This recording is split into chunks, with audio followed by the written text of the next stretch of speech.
Bonjour Guillaume Pelletier. Bonjour. Alors, le remaniement se fera sans démission du Premier ministre. Voilà ce qu'a annoncé l'Élysée hier soir. Ça vous rassure ou ça vous inquiète de voir que ce gouvernement, cet exécutif, prend son temps pour boucler ce remaniement? Ce qui me marque, moi, surtout, c'est que Emmanuel Macron tente depuis plusieurs jours d'amuser la galerie, mais ça fait rire personne. Et qu'au fond, ce feuilleton tente de nous détourner de l'essentiel. Parce que chacun sait que les Français sont moins intéressés par le casting que par le scénario. Et ce scénario, quel est-il? C'est que ce remaniement, quelle que soit son ampleur, n'effacera en rien 18 mois de reniement et de manquement. De manquement d'abord sur l'immigration. La France, c'est 400 000 nouveaux étrangers entrés sur notre territoire national cette année. C'est 152 mosquées salafistes ouvertes sur le territoire national. Et il n'y a plus de ministre de l'Intérieur. Il y a donc urgence, par exemple. On avait un ministre de l'Intérieur. Il y avait le Premier ministre hier soir qui était sur le terrain.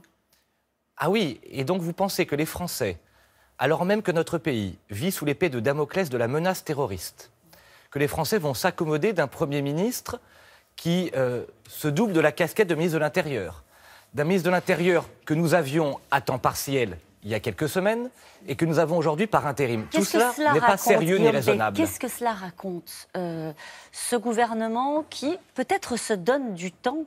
Le président a évoqué les péripéties, disant en gros, mon rôle de chef de l'État, c'est de voir le temps long et de ne pas m'affoler parce qu'il y a un ministre qui quitte le gouvernement. Ça raconte, il a dit hier, le Premier ministre, c'est pas de la fébrilité. Ça raconte quoi? On est en plein dedans. J'étais dans l'hémicycle au moment où Christian Jacob, avec beaucoup de courage, a dénoncé cette mascarade et j'ai entendu le Premier ministre répondre.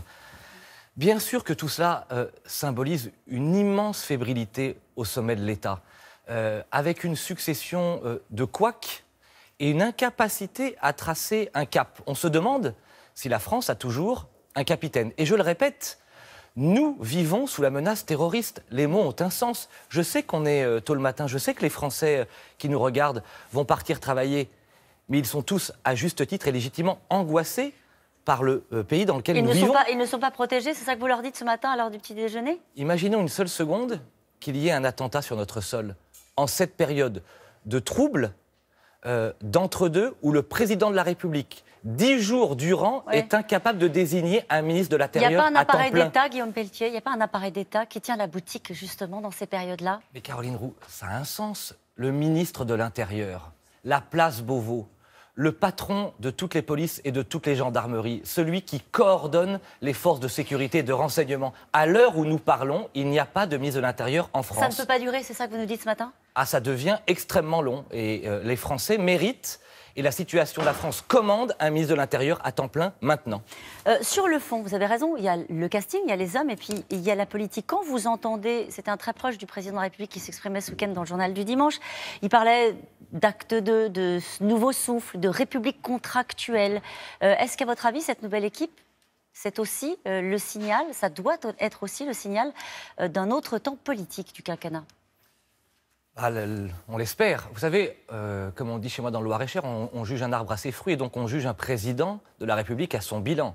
Et le moins que l'on puisse dire, en termes d'immigration, je l'ai dit, mais en termes encore plus lourds, dans le domaine du pouvoir d'achat, il y a une attente considérable dans notre pays. Vous savez, il y a un sujet... Quelle est l'attente en matière d'immigration, Guillaume Pelletier? De la fermeté, de la clarté et enfin un gouvernement qui s'attaque à la cause des causes. Personne ne le dit jamais. La cause des causes, c'est quoi? La misère et la détresse dans les pays du Sud, en Afrique. Tout le monde le dit, oui, mais personne ne le fait. Ça fait 30 ans que les différents gouvernements n'ont pas le courage de le mettre en œuvre. Moi, au nom de la nouvelle génération, je propose ce plan Marshall avec les pays du Sud pour éradiquer la misère en Afrique. Mais permettez-moi de reparler de cette colère qui gronde dans les profondeurs de notre pays et que le gouvernement va devoir entendre et écouter avec cet acte 2 dont nous parlons d'Édouard Philippe. C'est la question du travail et de sa récompense. Vous avez vu les manifestations hier? Vous sentez cette colère sociale qui gronde et qui monte? Il y a ce sujet oublié. C'est pas un raz-de-marée non plus. Non, mais c'est révélateur d'une exaspération profonde dans nos territoires. C'est quoi le constat? Il n'y a plus de différence entre les revenus du travail et les revenus de l'assistance aujourd'hui dans notre pays.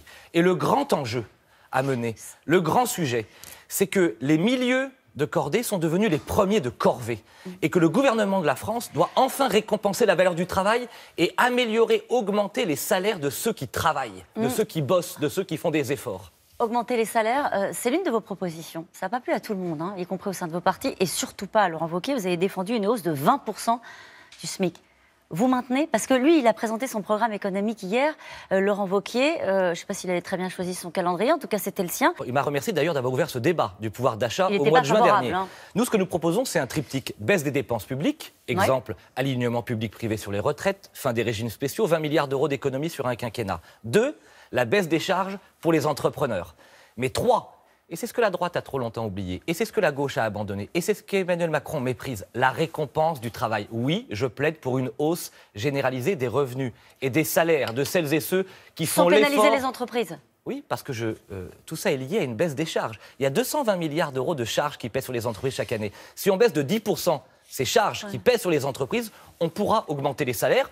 On pourra le faire à travers la défiscalisation des heures supplémentaires, à travers la généralisation de l'intéressement et de la participation des entreprises, à travers la création d'un ticket carburant pour les Français dans nos provinces qui bossent. Vous savez combien ça coûte pour un travailleur, une voiture, prendre sa voiture pour aller travailler en moyenne 500 € de coûts supplémentaires par mois. Ça veut dire qu'entre le Français... Avec la hausse des carburants. Oui, mais entre un Français qui bénéficie de minima sociaux, 800 € par mois, et un Français au SMIC, 1200 € par mois, aller bosser et gagner le SMIC, c'est gagner moins que celui qui ne travaille pas. Est-ce que vous êtes en phase avec la politique économique du gouvernement ? Il faut y mettre fin. Guillaume Pelletier, est-ce que vous êtes en phase avec la politique économique du gouvernement ? Absolument pas. Pourquoi vous n'avez pas voté contre hier la loi Pacte ? Vous êtes abstenu comme la grande majorité du groupe Les Républicains. Oui, parce que je crois en l'intérêt général et au bien supérieur de notre nation. Donc j'attends de voir, c'était en première lecture. Il est probable, si rien ne change, qu'en seconde lecture, je m'oppose. Pourquoi par principe ? Non, pas du tout. Je viens de vous dire le contraire. Je donne toujours sa chance à ce gouvernement. Parce que je considère qu'Emmanuel Macron a une vision très caricaturale de l'économie française. Il ne pense qu'au premier de cordée. Moi, je préfère m'adresser aux classes moyennes et au milieu de cordée. Il considère que l'économie est fondée sur le capital. Moi, je considère que l'économie est fondée sur le travail. Et donc, toute cette politique au service des travailleurs, des salariés, de ceux qui font des efforts, c'est cette politique que j'appelle de mes voeux et pas celle du président de la République. Est-ce que vous pensez, Guillaume Pelletier, que les Français aujourd'hui, pardon de vous le dire comme ça, sont prêts à entendre les Républicains comme force de proposition ? Parce qu'on voit bien que c'est ce que vous essayez de faire à la fois ce matin, c'est ce qu'a fait hier Laurent Wauquiez. C'était pas franchement la tonalité prise ces derniers mois. Est-ce que là, on entre dans un acte 2 aussi pour les Républicains ? Ah, tout à fait. Nous entrons depuis le mois de septembre dans l'acte 2 du retour de la droite. Nous avons gagné la bataille pour redevenir audible. Le grand enjeu à venir, c'est de redevenir crédible. Il y a encore du travail. Il faut être très humble sur cette question. Mais avec Laurent Wauquiez, on a décidé désormais de basculer dans l'ère des propositions. Propositions sur la baisse des dépenses publiques hier. Et il faut entendre aussi mes propositions sur la hausse du travail, la hausse des salaires et des revenus pour ceux qui bossent et font des efforts. Mais il va falloir essayer de convaincre au sein même de votre parti sur cette proposition-là. Merci beaucoup. Merci. Guillaume Pelletier, c'est à vous, Laurent.